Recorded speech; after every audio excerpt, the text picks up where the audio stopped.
సాయి కృష్ణ కేసులో కీలకమైన విషయాలు వెలుగులోకి వస్తూ ఉన్నాయి. శ్రీలంక పోలీస్ స్టేషన్ టెర్రస్ పై ఎముకలు, బూడిద, స్టీల్ బ్రాస్లెట్ లభ్యమయ్యాయి. న్యాయాధికారి సమక్షంలో వాటిని సీల్ వేసి ఫోరెన్సిక్ ల్యాబ్ కు సిట్ పంపింది.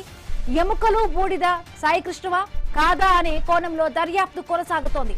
డిఎన్ఏ టెస్ట్ కోసం సాయి కృష్ణ తల్లి విజయలక్ష్మి నమూనా తీసుకునే యోచనలో సిట్ ఉంది. ఇక రోజు రోజుకు కూడా సాయి కృష్ణ కేసులో డెవలప్మెంట్స్ మనం చూస్తున్నాము. కృష్ణలంక పిఎస్ పైన ఒక బూడిద, స్టీల్ ఒక బ్రాస్లెట్, కొన్ని ఎముకలు కూడా గుర్తించట్టుగా సిట్ గుర్తించింది. నేపథ్యంలోనే సిఐ నాగరాజుపై ఈ కేసు మరింత ఉచ్చు బిగుస్తుందా? సో చూద్దాం. దీనికి సంబంధించి మరింత పూర్తి అప్డేట్స్ మా కరెస్పాండెంట్ భార్గవ్ అందుబాటులో ఉన్నారు. Very good morning Bhargav. ఎట్లా చూడాలి టెర్రస్ పైన దొరికిన ఏవైతే కూడా నమూనాలు, కొంత ఎవిడెన్సెస్ దొరికాయో, సో దానికి సంబంధించి కూడా ఇప్పటికంటే సాయి కృష్ణ తల్లి సంబంధించి కూడా డిఎన్ఏ కూడా తీసుకుంటామంటున్నారు. బట్ ఈ కేసులో ఒకవేళ తేలితే సిఐ నాగరాజు ఇప్పటికే దీనికి సంబంధించి కూడా నాపై కక్ష కట్టి సిట్ కావాలి కూడా ఈ కేసులో ఇరికించే ప్రయత్నం చేస్తున్నట్టు కూడా నాగరాజు చెప్పిన మన మీడియాతో కూడా మాట్లాడింది చూసాం. సో ఎట్లా ఉండబోవచ్చు నెక్స్ట్ ఈ కేసులో తేలితే? పూర్తి ముద్దాయిగా కూడా ఏవన్గా ఇప్పటికే నాగరాజు ఉన్నారు. నేపథ్యంలో ఇంకా మరింత ఉచ్చు బిగిసే విధంగా కూడా మొత్తంగా చూసుకోవచ్చా ఈ కేసులో? ఖచ్చితంగా కూడా దాదాపు 2 నెలల నుంచి కూడా మిస్టరీ వెళ్ళలేదు గాదే సాయి కృష్ణ డెత్ కి సంబంధించి. అయితే నిజంగా ఆయన చనిపోయాడా చనిపోలేదు అనుమానాలు దాదాపు 1 రోజుల పాటు ఉత్కంఠభరితంగా మారి ఆ తర్వాత పోలీసులు రంగంలోకి దిగడం, సిట్ విచారణ చేయడం, అటు సిఐ నాగరాజును అరెస్ట్ చేయడం, 2 కానిస్టేబుల్ను అలాగే నాగరాజు ఫ్రెండ్ సురేష్ ను కూడా అరెస్ట్ చేయడం. ఆ తర్వాత నెలకొన్నటువంటి కీలక విచారణలో సాయి కృష్ణ మరణించాడు అనేది కూడా దాదాపు ధృవీకరణ అయినటువంటి పరిస్థితి ఉంది. అయితే డెడ్ బాడీ ఏమైంది? ఇప్పుడు అదే ప్రశ్న దాదాపుగా కూడా తీవ్రంగా శ్రమిస్తున్నప్పటికీ కూడా పోలీసులకు, సిట్ బృందానికి ఎవరికి కూడా అంతు చిక్కినటువంటి పరిస్థితిగా మారింది. ఈ తరుణంలో నిన్న పోలీస్ స్టేషన్ పై, కృష్ణలంక పోలీస్ స్టేషన్ చుట్టూ వివాదాలు నడుపుతున్న తరుణంలో ఈ సందర్భంలో చాలా ఆలస్యంగా ఆ పోలీస్ స్టేషన్ పై ఉన్నటువంటి బూడిద గాని, ఎముకలు గాని, అక్కడ ఉన్నటువంటి బ్రాస్లెట్ గాని ఎక్కడి నుంచి వచ్చింది అనేది కూడా మరొక మిస్టరీ అని కూడా చెప్పుకోవచ్చు. ఎందుకంటే దాదాపు 2 నెలలు అయిపోయింది సాయి కృష్ణ కనిపించకుండా పోయి, ఆ తర్వాత చనిపోయాడని కూడా చెప్తున్నప్పటికీ కూడా ఇప్పుడు తాజాగా పోలీస్ స్టేషన్ పైన ఎముకలు, బూడిద, స్టీల్ బ్రాస్లెట్ లభ్యం కావడంపై పలు అనుమానాలు వ్యక్తమవుతున్నాయి.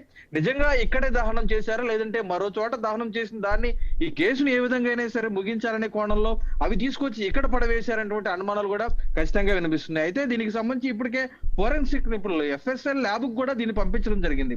అయితే వాటిని కూడా సేకరించి పారదర్శకంగా ఆ సేకరించినటువంటి ఎముకలు గాని, బూడిద గాని ఆధారంగా కూడా ఆ గాదే సాయి కృష్ణ తల్లి ఎవరైతే ఉన్నారో గాదే విజయలక్ష్మి, ఆమె డిఎన్ఏ ఆధారంగా కూడా దాన్ని డిఎన్ఏ టెస్ట్ చేసి నిజంగా ఇది సాయి కృష్ణకు చెందినటువంటి ఎముకలేనా, బూడిద సాయి కృష్ణ చితాభస్మేనా కాదా అనే కోణంలో కూడా ప్రస్తుతం FSL ల్యాబ్ లో కూడా దర్యాప్తు అయితే కొనసాగుతోంది.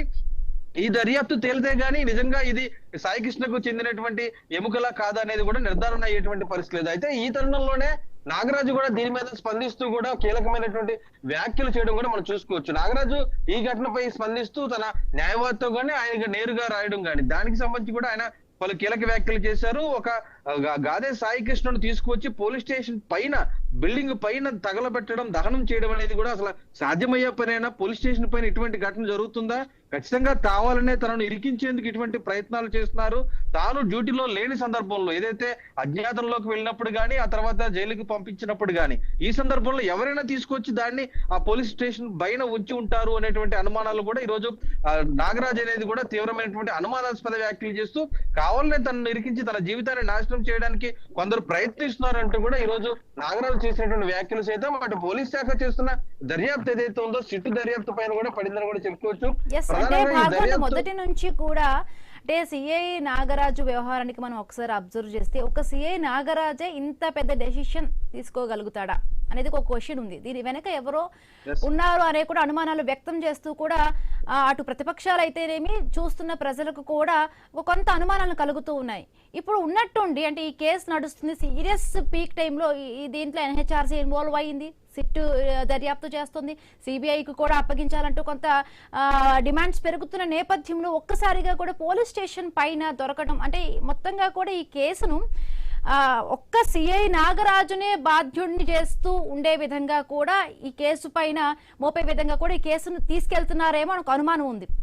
నిజంగా ఒక పాయింట్ లో మనం చూద్దాం, అంటే ఇప్పటి వరకు మనం అంటే కోర్టులో ఇవి ఇంకా పరిధిలో ఉంది కాబట్టి మనం ఎవరు దీన్ని జస్టిస్ చేయడానికి లేదు. నాగరాజు పాయింట్ లో కూడా చూసినా కూడా ఈ కొంత నిజమేనేమో అనిపిస్తున్న కూడా అనుమానాలు కూడా ఉన్నాయి. నిజంగానే నాగరాజుకి సంబంధించి కూడా ఈ కేసులో అంటే ఆయనకి ఎవరితో అయినా కూడా విభేదాలు ఉన్నాయి. ఇంకొకటి సాయి కృష్ణకి సంబంధించి కూడా సాయి కృష్ణకి నాగరాజుకి ఈ ఒక్క కేసు పైన కదా మిగతా చాలా కేసెస్ కూడా సాయి కృష్ణ మీద ఏవైతే కూడా మోపపడ్డాయో, అంటే సిఐ నాగరాజు ఏమైనా ప్రత్యేకంగా కూడా తనకి పడక కూడా ఏమైనా కొంచెం వ్యక్తిగతంగా కూడా అంత ఇన్వాల్వ్ అయ్యి చంపేంత ఉంటదా అనేది కూడా కొన్ని క్వశ్చన్స్ ఉన్నాయి ఇక్కడ.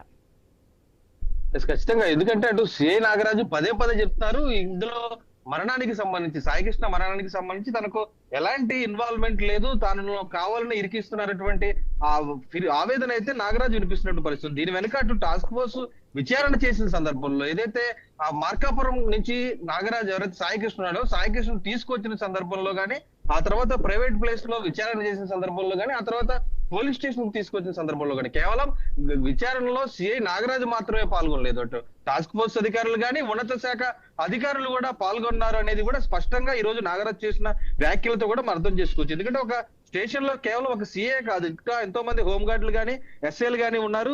వారందరికీ తెలియకుండా ఈ రోజు భవనం మీద సాయి కృష్ణను దహనం చేసేటువంటి పరిస్థితి ఎట్టి పరిస్థితుల్లో ఉండదు అనేది కూడా మనం కూడా వాస్తవంగా కూడా ఆలోచించుకోవాలి. విచారణ కూడా ఆ కోణంలోనే జరుగుతుంది.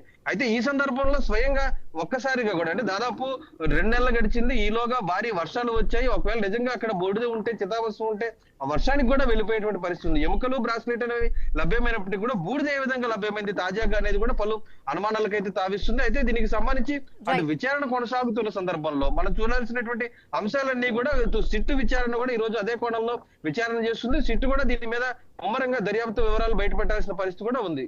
Right, thank you Bhargav.